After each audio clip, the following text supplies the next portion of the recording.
wax marka Somaliland oo wada heshiis oo warsangeli iyo ay galeen iyo SLM oo ay Somaliland la baxeen oo heshiis oo meel ku qoran oo jira ma jiro taasoo qodob marka dad isku haya oo isugu iman kara ma aha manfac iyo maskab iyo metal midna isugu ma iman karaan waxay isugu kala maqan yihiin waa mabda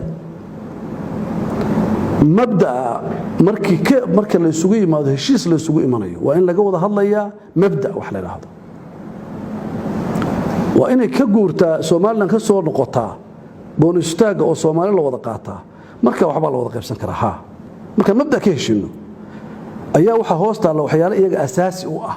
oo laga maarmaan u ah annagana aan sida iyada suurtagal noo ahayn taasa kooka afar qodob ka mid afarta qodob waxa ka mid Somaliland hadda ogtay taariikhdeedu iskuulada lagu dhistay manhajkeedu ugu jirta wax walba ugu jirta waa 1990kii iyo taariikhda SLM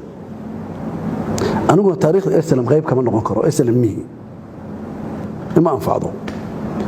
qodobka labaad hargeysa dhexdeeda waxa saaran diyaarado iyo kaarayaal waxay calaamad u yihiin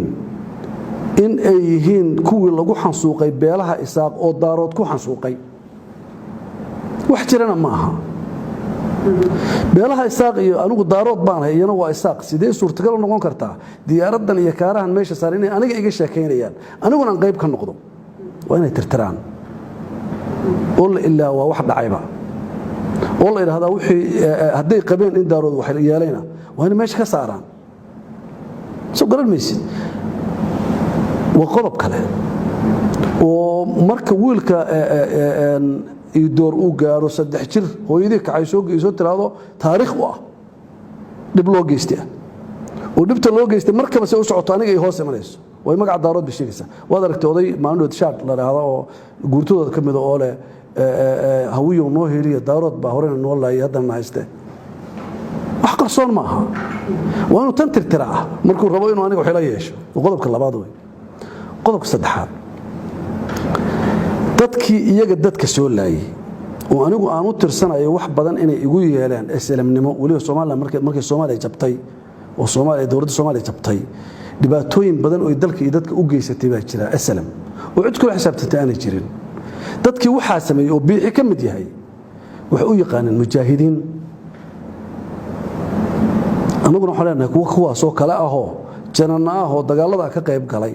maba tagi karaan meel Soomaaliland joogto waa inay silmaantee oo kuwan mujaahidiin wada noqdaan ama musrif wada noqdaan wuxuu yiri annakaaga aan dilo oo waliba ila kari annakayga ila kori anoo ka kitaab weyn ka yeeli maayo kaaguna waa wax daran kayduna waa mujaahid waxna waa wadaagnaa isku isirbeena isku dad beena dawladda wada wadaagnaa bal aduu wax ku sheeg meel qadiyadaha Soomaaliland baan ku sheegay ka soco waxa tii raacdo qodobka afraada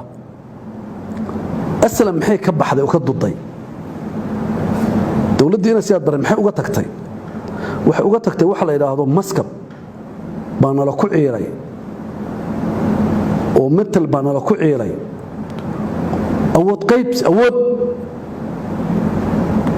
beelaha isaaq oo doonay inay go'aan oo xudxudanaya warsangeli inta la midka iyo reer sool iyo dhulbaanto inay la go'aan intii ina si aad baray kaga cabanayeen bay boqol looba jibaareen wax kasta iyaga leh madaxweynuhu waa iyaga xisbiyadu waa iyaga golaha guurtida waa iyaga maxaan ku raadayay jaranada ciidamadu waa iyaga maxaan ku raadayay wasiirka maaliyadda waa iyaga kanarimaha dibadda waa iyaga la xajal halkaas ay naga joogtaa sidee wax u qaybsan karaa taariikhiyan halkaas aan kala joogno waxaan rabaa dadka inaan u sheego dhalinyarada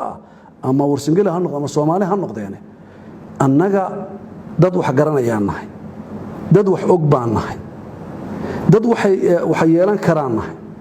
markaan qayb wax meel ka mid noqonayno ama qayb noqonayno waa inaan danteeda ka aragnaa walaalaha dariska ama xididka aanu nahay ama ehelka nahay ama wax wada lahaan jiray waxa noo marayaanba taariikh noo hayaan kaayagii wanaagsanaa ay anagu hiirada noo ahay iyaga ma soo gali kara dalkooda koodii annagana dhibay iyaga mujaahid buu yahay taariikhdoodu waa tii SLM maxaa naga dhaxayn kara maxaa naga dhaxayn karaa waxba nagama dhaxayn karaa